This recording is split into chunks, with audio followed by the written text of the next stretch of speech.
Let us not forget everything that happens.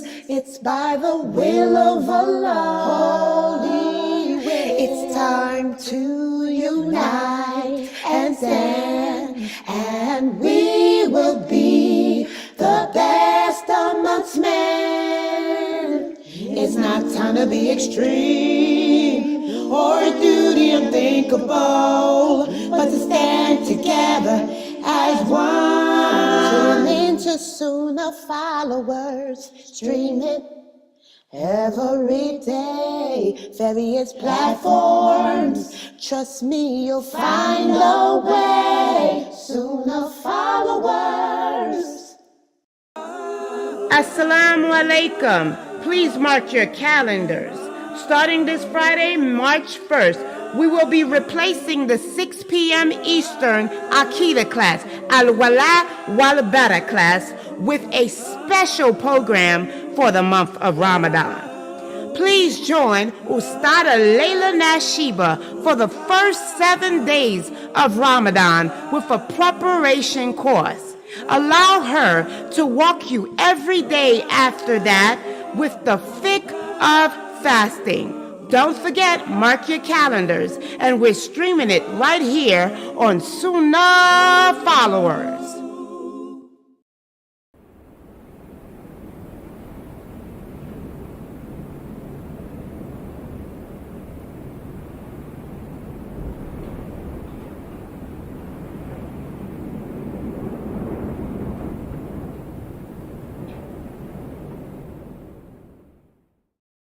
All about the flavor, flavor, 7-Up cake too, flavor, everything she got, flavor, it'll be right for you, flavor, Amina's peach cobbler, flavor, 7-Up cake too, flavor, everything she got, flavor, it'll be right for you, flavor, Amina's peach cobbler, flavor,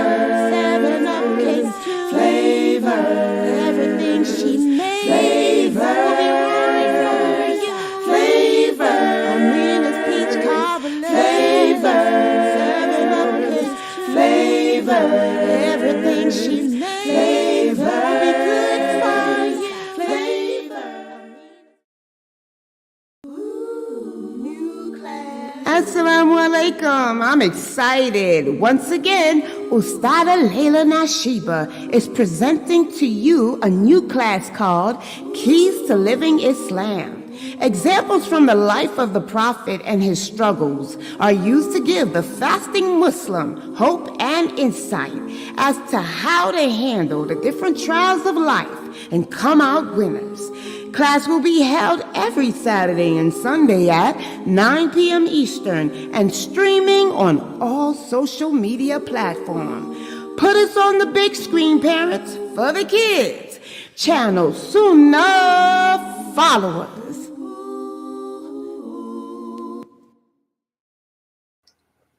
Oh. Okay. Ina alhamdulillah wa salat wa salamallah wa rasulullah. Welcome everybody to our Hadith class for tonight. And subhanallah, it's just amazing. I was telling the sisters here in my Zoom room how everything, this website, for those of you who don't know about us, Sunnahfollowers, we've been around since 1986. Most people have heard of us. They've heard of me. I was the first one doing dawah on the internet. In fact, voice technology was invented with my website, the Sunnahfollowers website, back in 1986. So subhanallah, and then second after me was Islamic City. I was before Islamic City. But subhanallah, I've been doing dawah on the internet since then, and it seems like a lot of people say, Sister Layla, how is it that your website has survived this long? I've been around doing this consistently since then, every day. And I told them, well, for one thing, Allah guides this website. You know, it seems like Allah lets us know whatever problems that the Ummah seems to be facing or addressing for that year or whatever, Allah lets it be known. I mean, through the teachings here. For example, today, the hadith that we're going to go over in class today, I said, oh my God, did y'all see this hadith? Because we're doing from the book, this is the book Termites, written by the way, let me put that up here. This is the book Termites, written by Sheikh Muhammad Saeed Atlee. For those of you who don't have this book, you want to go to atleeonline.com. Let me make a thing for this. www.atlee, I'm getting ready to make it now so y'all can go just get it. atleeonline.com. This is the book Termites. Wait a minute, did I put it up? There. You know, this is the book written by Sheikh Muhammad Saeed Atlee. You can go to www.atleeonline.com and buy a copy of this book. And I was telling the women in the Zoom room, I said, SubhanAllah, I think we're on hadith number 27. I said, did you guys read this hadith? Y'all see what this hadith is about? SubhanAllah, this hadith is about what many of you sisters have been coming to my Q&A show asking about.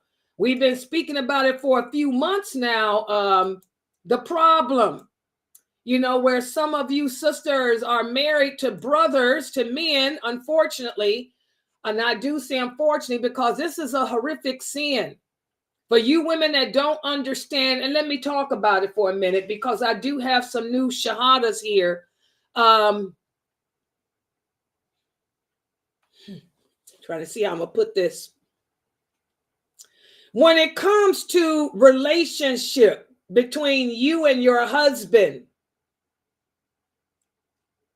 there's only two. I repeat, only two.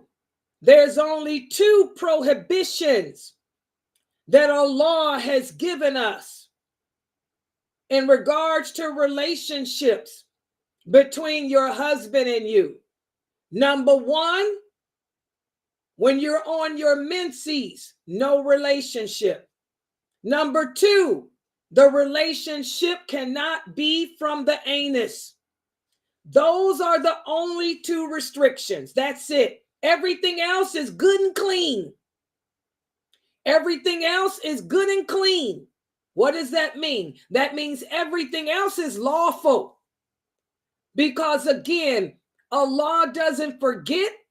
Allah doesn't make mistakes, nor does Allah speak in riddles. He lets you know, thou shalt not drink alcohol. He lets you know, thou shalt not do anal. Thou shalt not do menses. It's clear. The lawful and the unlawful, as the Prophet Muhammad sallallahu alaihi wasallam said, the lawful and unlawful are clear. The things that Allah did not mention are lawful. And they are concessions. And you, as a Muslim and as a human being, have to learn to accept the concessions of Allah. So, you know, those are the only two prohibitions for a husband and wife in regards to a relationship down. You know what I'm talking about. But what's come upon us for the past month, remember a lot of the new sisters, of course, they're only going to do this to the women that are uneducated. What we have a lot of women that convert to Islam. They don't know the religion. And the first thing they do is get married. And this is something I want to steer you sisters away from doing. When you convert to Islam, before you jump up and get married, you need to learn your religion. You need to learn about the rules of marriage. You need to learn what your rights are as a wife. You need to learn what his rights are as a man. You need to learn what your role is as a wife, what his role is as a man. And you also need to learn, I don't know what I hit. I hit something here. You have to learn the lawful and the unlawful in regards to marriage too. These are things that you sisters should focus on before you jump up and get married to anyone. because you go into a situation that you don't know nothing about. And people, I hate to say it, but the humans, as human beings, we're criminal by nature. It's our nature. The soul is criminal by nature. And it's just the nature of someone to take advantage of you. If a person is not righteous in his deen, if you marry a man who is not righteous, and you won't even know what righteous is because you just became Muslim. You haven't even studied the deen. You don't know how Islam defines a righteous man. So you'll end up attaching to the kind of men you were used to before you converted to Islam. Before you converted to Islam, you were with men who were not righteous. Water seeks its own level. So you end up with another such man. But the difference is this one will call himself a Muslim. And then he may do things to you that you don't want to do, but he'll tell you you have to do it because your job is to please me. And this is what we've been speaking about, this hadith that so many brothers use against you sisters who don't know any better, that the woman is supposed to please her man. Well, as I and Sheikh Morsi have explained to you, that's not what, it doesn't mean do whatever your husband tells you to do. It means obey your husband in regards to the things that Allah commanded you to do. And that hadith about any woman who dies and her husband is pleased with her, she can enter paradise to whatever gate she wants. No, it doesn't mean because my husband pleased. You could have been a crackhead. You could have been a woman that never prayed. But because he's pleased with you don't mean nothing. No, those are duties to Allah. Okay? That's not what it means. What that hadith means is any woman who died and she fulfilled the obligations that Allah imposed upon women to fulfill. That's what it's talking about. Y'all understand? We have to stop taking Islam, tearing it apart. Stop taking these hadiths that we don't know the history of or nothing else, don't even speak the Fushat, understand the real translation anyway, and we tear them apart and use them against people. This is why we have a high apostasy rate. Well, there's no obedience to the creation over Allah. If your husband tells you to do something that Allah did not command that you had to obey him in doing, you can tell him, no way, Jose. Let me give you an example. I'm going to always give y'all proof, my dalil. When the Prophet Muhammad sallallahu alayhi wasallam received Maria as his right-hand possession from the king of Egypt, the prophet approached all his wives and he said, can she live with you? Will one of you volunteer to allow her to live with you? They all said, no way. Aisha said, not in my house. Salama said, not in mine either. Hafsa said, not me. Zainab said, no way, Jose. None of his wives, even Sauda said, well, oh, Muhammad, the children, I have all the children with me. I have no room for any slaves. They all told him no, because that was something that they did not have to obey him in. Do you sisters get it? We only have to obey our husbands in regards to the things that Allah commanded us to obey him in doing. I don't have to take in no right-hand possession to live with me because Allah said I didn't have to. So just like all the prophets' wives told him, no way. They said, find somewhere else to take your right-hand possessions. Ain't no slaves girl staying here with me. All his wives refused. And he said, okay, thank you. And he ended up, one of the male companions had a house. He volunteered to let her stay in his house. Okay. So that's an example. That's an example.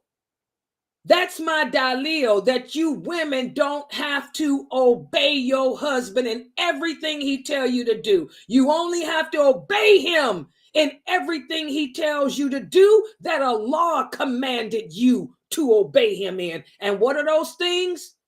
Every Muslim woman should know. What are the things? Let me ask the sisters here in the Zoom room.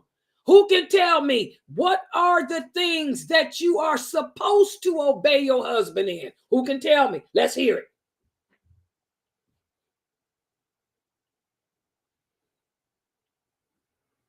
Y'all don't know? When he calls you to the bedroom. I want you to tell me everything that you're supposed to. Most of y'all are married. What is it that you're supposed to obey your husband in? You women don't know? Y'all thought everything? If he tell you jump out the window too? What did Allah command you to obey your husbands in? Let's hear it. If he tells you not to have someone in his house that he doesn't like your best friends, or you think they're your friends, or your parents, or relatives, or anyone like that he feels should not be around you, he can command you, or he can command you not, order you not to bring that person into his house. And also, you don't deny his bed. If he needs to have sex with you and you're standing at the stove cooking, then you stop cooking and go and take care of your husband. SubhanAllah. What else? Those are the two major things that I know. Okay, what else? I want y'all to list them all. What else? Y'all don't see, you women been Muslim all your lives and don't even know what Allah commanded you to obey your husbands in.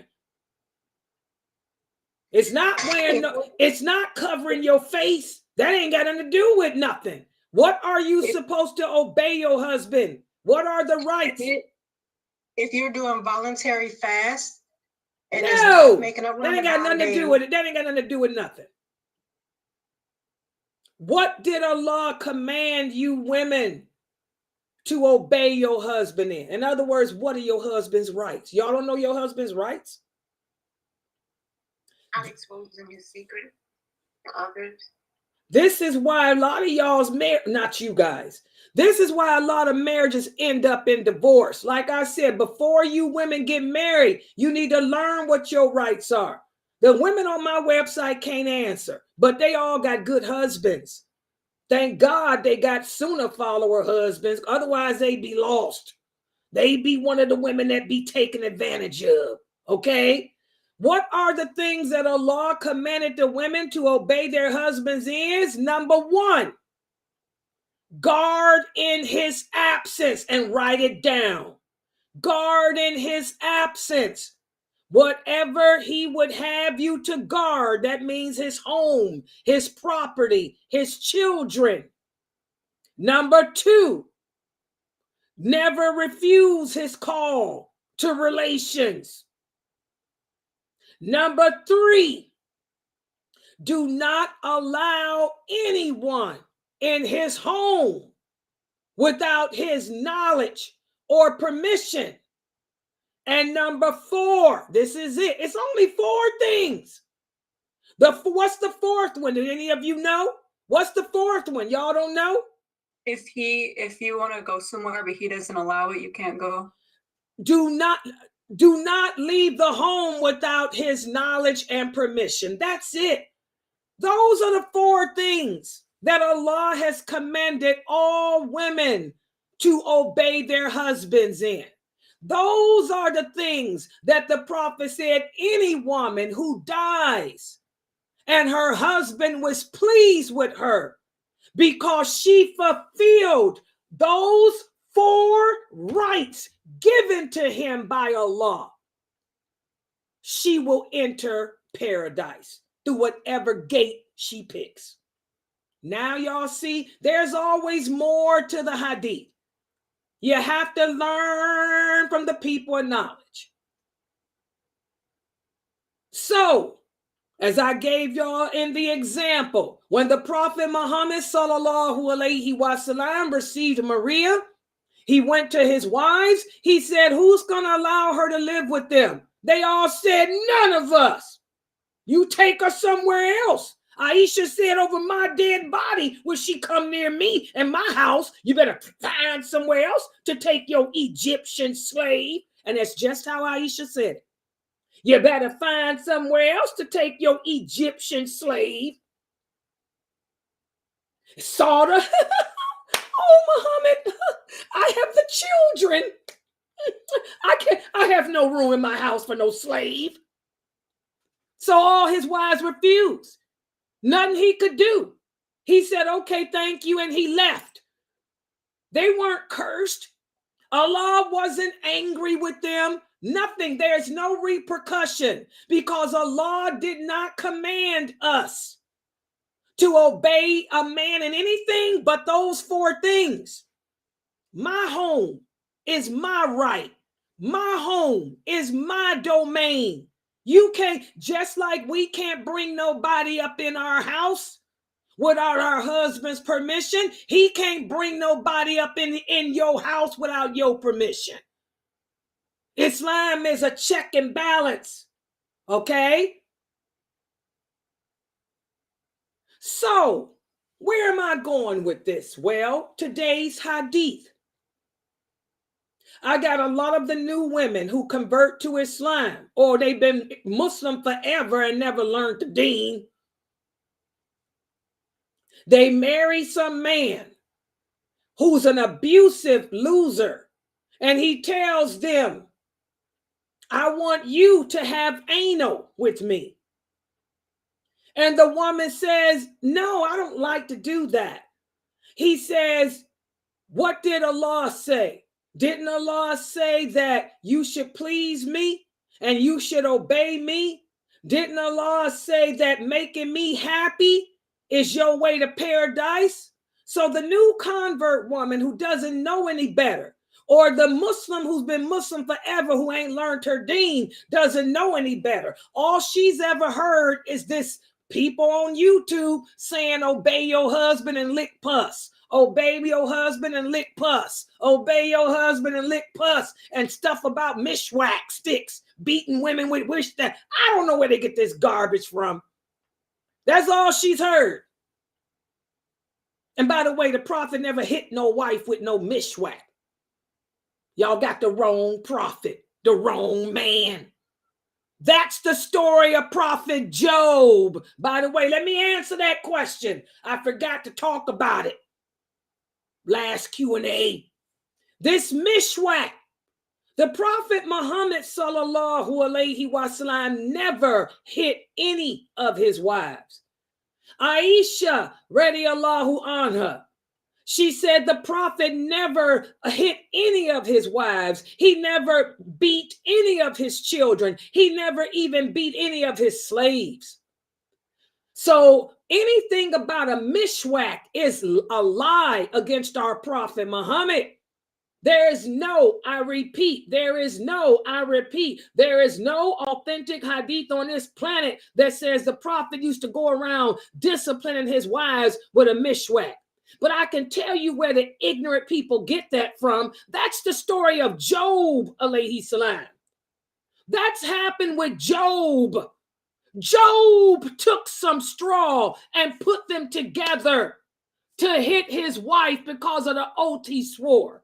But we don't follow the sunnah of Job. We follow the sunnah of Muhammad ibn Abdullah sallallahu alaihi wasallam, who never laid a hand on any wife in a hurtful way or a humiliating way. So these misconceptions that you sisters are hearing from these internet men, y'all better get a life. These men are crazy. Y'all listen to some crazy people. Tell them to come talk to lailanasheeba like that. Oh, I'd shut them down. What mishwak? Oh, really? Where? Okay. Put your hands on Layla with a mishwak or not, you're going to get a roundhouse kick to your head and you're going to be knocked out. Seriously. And that's how the prophets' wives rolled too. Those women were warriors. They didn't allow nobody to abuse them. Y'all got people mixed up. Well, anyway, these new convert sisters will come and say that they married this man, and this man told them that they have to do anal to please them, whether they like it or not. Well, Allah says it's haram, so they know it now because I told them. But now tonight's hadith is going to be more dalil. And I want you new sisters who've been told that to think about this hadith. So let me put this hadith up on the screen for tonight. And I'm going to put this down so y'all can screen share it to the new sisters. Hold on. Wait a minute. What did I click on? By the way, please support this dawah effort. I had that up on the screen. Please donate to support this dawah effort. I keep forgetting to mention it. Okay, hold on. Yeah. Okay. Yeah, let me take the tag down too. Okay. All right. PowerPoint. Okay, let me first go to this for the sisters on Zoom. And some of the new sisters are here. And I'm glad you sisters are here. So you can look at this hadith. And it's good to see some of the new shahadas coming into the Zoom room. I prefer, especially for the new shahadas. That's why if you guys notice on all the stuff I've been putting out, I've been putting that scan me. I want the new shahadas to come into my Zoom room so I can get more personable with them. And I want you to get more comfortable where you can come to me and ask me questions and I can break it down to you and all of that. All right. So this is the book that we're studying from, Termites. This is how it looks. You can purchase it by going to www.atleeonline.com. And it's called Termites because what Sheikh Atlee did was he went through the authentic, the hadiths from the Sitta, and he selected hadiths wherein the Prophet sallallahu alaihi wasallam spoke about different actions that we may do that can actually eat away at the foundation of our faith, just as a termite can destroy your home by eating at the foundation of your home. Well, these are actions that if we indulge in can do the same. And let's take a look at tonight's hadith.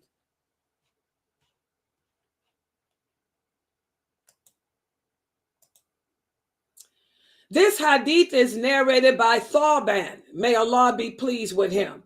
He said that the Prophet sallallahu alaihi wasallam said, I know that some of my nation will come on the day of judgment with blessings like the mountains of Tuhama, which are white mountains. And Allah will make it vanish. He will make all their blessings vanish. And I want you sisters to pay attention to that. Remember, we talk about the bankrupt people. The bankrupt people. The Muslims who do good deeds in this world. But when they die, all their good deeds will disappear. Because their Aqidah was not correct. Or they died upon a major sin that was so atrocious that Allah takes away all their good deeds as a result. So here the Prophet is speaking in this hadith about how some of us will come forward on the day of judgment with blessings that are a lot of blessings, and then Allah will make our blessings disappear and we have nothing. And when he said this, his companion said, "Oh, Prophet of Allah, I can't imagine any of us being like that. Can you describe these people so we don't become like them, since we don't know, these people?" And again, this hadith is directed towards us. Remember, I told you guys that one of the things that the Prophet Muhammad sallallahu alaihi wasallam used to stress out about, he used to worry about us. He used to worry about us, his followers, who will never meet him. And so Allah would give him tidbits of information about us who he would never meet. So Thorben said, tell us about those people so we don't become like them. The prophet said, they are your brothers. They will be your brothers, and they will be from amongst you, and they will pray at night just like you do. But they are a people who are different than you, because when they are alone in private, they will disregard the limits of Allah. They will do things in private that you would never do. This is one of those things. Anal relations. Behind closed doors. This is a sacrilege. Allah destroyed the people of Lot. Allah is clear. He says everything else that a man wants to do with his wife, he can. He just has to avoid two things: anal and menses. Anal and menses. You young sisters are telling me how you're marrying these men who are making you do anal and menses. You got your husband who's making you do both. These are the people the prophet was talking about. They go to the mosque, they dress the part, they pray, they fast Ramadan, but then when the lights are out or when ain't nobody looking, they're going to do all kind of crazy things that the companions wouldn't think of. You're going to try to tell your wife she got to obey you to the point of disobeying Allah. She got to prostrate to you. She got to lick your pus off you. She got to engage in anal. She got to do menses too. And guess what? She got to cover her face. Oh, that falls in this too. Disregarding the limits of Allah. Allah commanded the Muslim woman how to dress. Allah is clear in the Quran. The Prophet Muhammad was clear. His wives are our mentors and examples. Even the Prophet Muhammad's wives did not cover their faces. I tell y'all that. Y'all better learn history. But now your husband want to make you cover your face and cut one hole out for an eye. This is transgressing the limits of Allah. Are you going to oppress your wife? And then you're going to tell her to do it to please you. Allah didn't command her to dress like that. And Allah only commanded her to please you in regards to 4 issues. If it don't fall in those 4 categories, I ain't got to listen to you. Just like the prophet's wives told the prophet, we don't have to obey you in that. We ain't letting no slave live up in my house. He never asked them to do that anyway. He just said, would somebody take her in? They said no. He didn't. It was no argument. He said, okay, thank you. He left because he knew they ain't got to obey me in that. Because that's not a right that I have. So you sisters who allow your husbands to oppress you and break you of your womanhood, make you think that you're nobody, that you're nothing, you can't wear colors, you can't be beautiful, you got to walk around with your face covered and look out of one eye, and then you got to wear gloves when it's 100 degrees outside on top, you look like a fool. And that's what he wants you to look like, because he's insecure. He's got a problem with his manhood. He can only do that to you, a woman that don't know no better. He can't do it to a woman who knows better. You sisters got to learn your deen. A person will disregard the limits of Allah if they are able to. Remember, marriage is a partnership. We're supposed to work together towards paradise. When your husband comes to you with crazy stuff like this, you're supposed to speak and tell him, wait a minute, Aki, let me let you know you're transgressing the limits that Allah has given you. Allah told me What I have to obey you in. He didn't include this. Allah said this that you want me to do is haram. Menses, anal. This is haram. I am not going to be a part of your transgression. I am not going to be a part of your sinfulness. I am not going to be a part of your perversion. I'm not going to be part of your homosexuality. I'm not going to be a part of whatever your issue is, because I love Allah first and foremost. And then I love the prophet, and then I love myself. You have to correct him. It's your job as a wife to correct him. And if he doesn't take the correction, then you can go the next level, which is bounce, bro. This is Islam. This is the true Islam.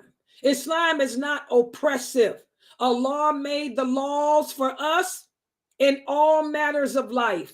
Dress, eating, working, even sexual relations.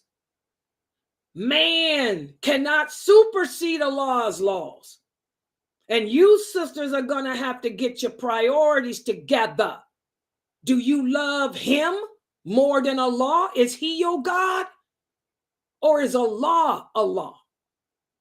Only you can answer that. So this is another great hadith that Allah just happened to pick up for us for the day. I didn't know this was the hadith for the day. Now, number 27. It's like in this hadith, Allah wants me to reaffirm to you, sisters. Again, more evidence from the Quran, more evidence from the Sunnah, that you don't want to be a person who disregards the limitations of Allah. We have to obey him, not anyone else. Our good deeds are not accepted unless they're done for Allah. I don't do good deeds for my husband. I'm doing them for Allah, not for you, Aki. I'm respecting you, and I'm honoring you, and I'm loving you, because I want Allah to be pleased with me. And because when Allah is pleased with me, he will cause your heart to soften towards me. Allah controls the heart of man, sisters. You obey Allah and keep your duty to him, he will cause those who need to love you to love you. He will control the heart of your husband and make him soften up and get it together. Okay? So ponder this hadith. Who are these people who will stand before Allah on the day of judgment and all their blessings taken away from them? They are Muslims. They pray at night. They fast. They give in charity. But they are a people who, when they are in private, they disregard the limits of Allah. Are you one of those? That's the question. Are you one of those people? Okay, I'm going to stop right here. Subhanakallahumma wa bihamdika ashhadu an la ilaha illa anta astaghfiruka wa atubu ilaik. Are there any questions or comments? Does everybody understand? The limits of Allah are Allah's laws, Allah's rules. Sister D, the sister, can y'all see that? This is one of the people on Twitch. MashaAllah. I like that I have users on Twitch. She wants to know, what are the limits of Allah? The limits of Allah are his rules. Whatever rules Allah make, whatever laws Allah make. That's one of the laws in Islam. You cannot do anal. You cannot do menses. But in private, they will disregard those laws. Okay? Yes. Any other questions? Go ahead. Okay, here's a question from YouTube. She says, is it mandatory for a person to change their name if given a slave name? I don't know what a slave name is, or a Christian name when one becomes Muslim. There's nothing in Islam that says you have to change your name. because you are Muslim.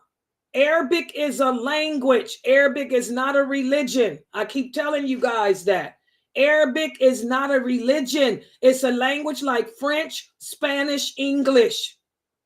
So when a person converts to Islam, you don't have to change nothing except yourself. But if your name is a bad name, what the Prophet used to do is take a bad name and change it to something good. For example, if a man was called Taqwa, or that's piety, he would change that name. He would say, how can you call yourself righteous when only Allah knows who's righteous? So he would change that person's name from righteous to Abdullah or something like that, which means servant of Allah. Okay, but if you asking me, if I convert to Islam, do I have to take an Arabic name? No. Arabic is not nothing but a language. It's not a religion. If your name is Alicia, nothing's wrong with that. Alicia is a beautiful name. If your name is Felicia, Felicia is a beautiful name. Savannah, Sandra, Dorothy, whatever your name is, that's fine. Remember, all beautiful names belong to Allah.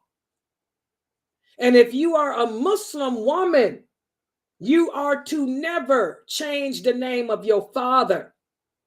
All Muslim women are to keep the name of their father. So if your name is Felicia Gomez, your name is Felicia Gomez. It stays Felicia Gomez. Sister Felicia Gomez. Nothing's wrong with that. Felicia's a nice name and Gomez is your father's name. But say, for example, you were named Christian. Your mother named you Christian. You don't want to be known as no Christian. You're a Muslim now. So you could change your name to Amatullah. But if your last name is Williams, Williams remains. I am Amatullah Williams.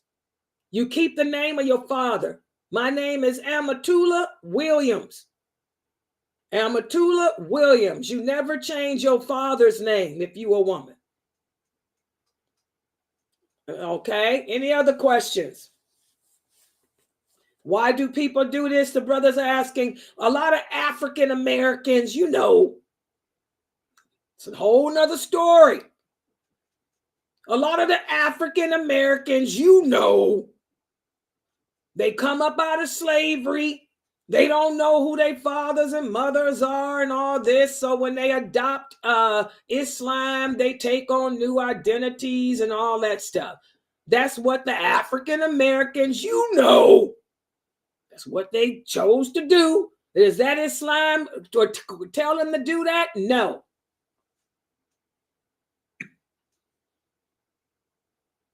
No.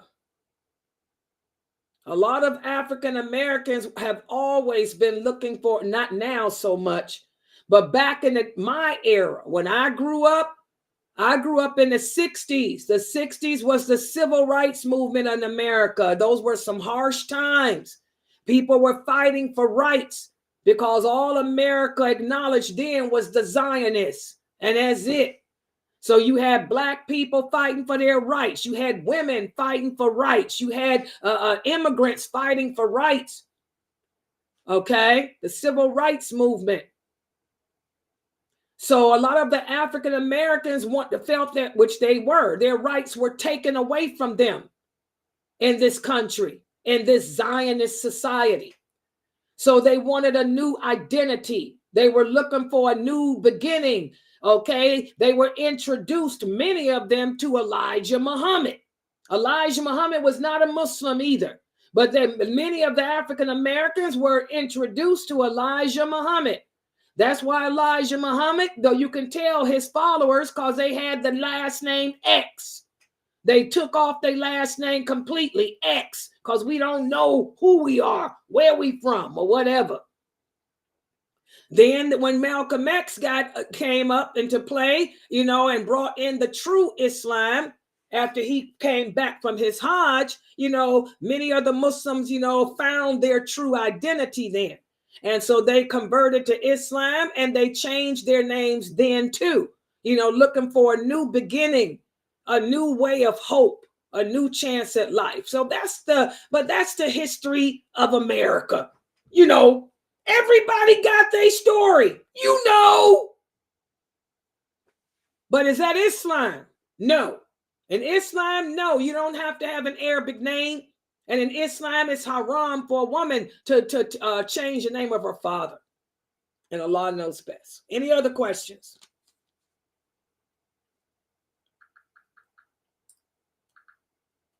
Okay, I want to share with everybody that tomorrow is what? Tuesday or Monday? No, it's the Wednesday. Yeah. Tomorrow we have this class at 6:30 and my 6:30 class. And then we have this class again at 9. And tomorrow's class is going to be what? The articles of belief. And also just to let you guys know, I will be putting out an advertisement tonight for a new class for the children. After Ramadan, for my Sunnah follower kids, we'll be continuing with our Hadith class. And also there's a book written by one of my students about the life of this dunya. I'm going to put an ad out. I want you guys to buy that book now so that after Ramadan, it's only $10. You can get it off of Amazon. So after Ramadan, the children can have that book so we can begin that class. So I'm going to post that advertisement up tonight. All right. I was waiting on my Rough Rider to make a jingle, and she did the jingle for me. Yeah. May Allah bless Sister Geechee. May Allah bless Sister Geechee and reward her for the time that she spends. I mean, she's good. She's putting all these jingles together for me in my classes because everything is copyrights now. If you don't have your own jingles, your own copyright, man, they will block your videos and all of that. So Geechee gave me the video today, so I'll be posting that up tonight. All right, so I'm going to close. Layla, if the class going to be at 9, I thought all the classes was at 10:30. Yeah, 10 o'clock. Yeah, I'll do it. I meant 10. Tomorrow's class is at 10. Yes, I'm changing that now on the schedule. Let me write that down. Change schedule. Change schedule for the 9 to 10 o'clock. The 9 o'clock class will be moved to 10. I made it a little bit later tonight on purpose so that the people can't say that I discriminate. Hello? For the people on the West Coast, didn't y'all get to break y'all fast and still learn? Fresno? I did it on purpose. Yes, I did it. Oh, well, Fresno did. Who didn't? I did it at 10:30 just so y'all can get y'all little eats in. Layla, don't forget to mention the blog. Oh yeah, guys! Don't forget, guys. Y'all how many of you have checked out the Sunnah Followers blog? I have a Sunnah Followers blog that if you go to our website at www.sunnahfollowers.net, I wrote some articles. I did post them up on Facebook. You know, go click on the blog, and there are some articles about Islam that I wrote one night. You know, I go through that. I couldn't sleep, sad, lonely. It happens. When I get sad, when I get lonely, what do? I get up and write because I ain't got time to go down that drama road. So I wrote about 12 stories, 12 articles about Islam and Ramadan. So please check out the Sunnah Followers blog. You guys, my mother was telling me how she enjoyed my story. I said, I forgot I did that because I was going through a rough time. Man. Yeah, when you a woman by yourself, girl, you can get up in your head and get sad and feel like you ain't nobody in the world caring about you. That dumb stuff that women go through. So I get up and start writing. So I wrote some articles on Islam, about Ramadan, about Islam, about the website, the 5 pillars. Check out my articles I wrote in the blog, inshallah. And in fact, I'm going to write another one today because I want to put up something about women. I'm going to write one tonight on women in Islam because of all these new sisters. Huh? Can you, what happened to the Hadith class being at like 11? Don't start pushing your luck. They said that was too late. Remember, I changed it because Shamsa and them said they got to go to work. We got a lot of women here that work.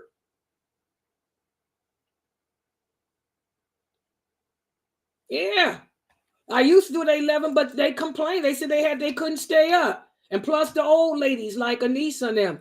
Go to SunnahFollowers.net and click where it says blog. Let me show you guys. Hold on, guys. I forgot I can screen share. Okay, everybody look at here. Hold on. I'm going to show you Sister Halima. Hold on. I forgot I can screen share. Let me screen share. Oh, wait a minute. Hold on. Let me do y'all to Zoom. I'm going to connect y'all to my Zoom room so I can screen share you to y'all. Hold on. This is my Zoom room. Put it on Zoom. Put Zoom up. Okay. And let me go to Zoom. Okay, this is Zoom. Uh-oh. Well, I'll fix it in a minute. Hold on, guys. Y'all, it ain't going to screen share to y'all yet. Hold on. Let me. Hold on. Give me a sec. Let me put it. I got to put the page up first. Let me go to SunnahFollowers.net and show them where the blog is.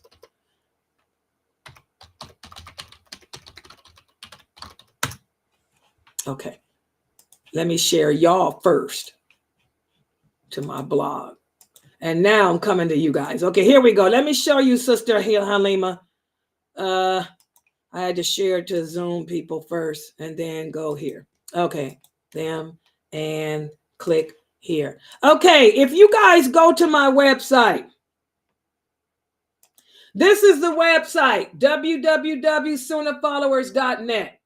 You can use your phone or your computer. Y'all will see right here, if you click on this, this will bring you directly into the Zoom room. You click right this here, it'll take you to my live stream on YouTube. You click this button, it'll take you to the SunnahfollowersShop. And y'all see, I just added this, the blog. You click on it and look, it'll take you to the blog. Unlock your potential with Sunnah Followers Online. And these are the articles I wrote. The concept of Tawheed. Wait a minute. This is one of the articles I wrote about Tawheed. Okay. Wait a minute, let me go back. I wrote about 12 of them because I was going through a rough period that night. Role of the Sunnah. I wrote this article, the role of the Sunnah in Islamic practice. I wrote this one, understanding the pillars of Islam. I wrote this one, the significance of Ramadan. I wrote this one, Ramadan, the month of change and new beginnings.